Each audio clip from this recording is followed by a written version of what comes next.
acts. Can I get a round of applause, please, for Michael, Fridge, and Friends?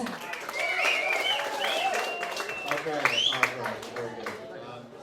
Okay, look, we're going to play a few songs from Woodstock. And the first one we're going to play, it's a bit interesting because I've been thinking about this song before there was ever any suggestion that there'd be a Woodstock counterfeit. I've been thinking, I haven't heard this song, there we go. I haven't heard this song in 40 years, no? And I wonder why I hadn't heard it, and I sort of knew why.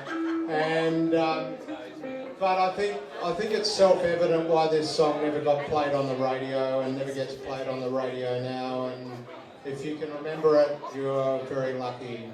And hang on, that's right, if you can remember it, you weren't there. That's right, that's the one. Here we go. This is a song. This was like, I seem to remember in my very hazy memory that this was like the first song you heard on the Woodstock movie, but we'll soon see.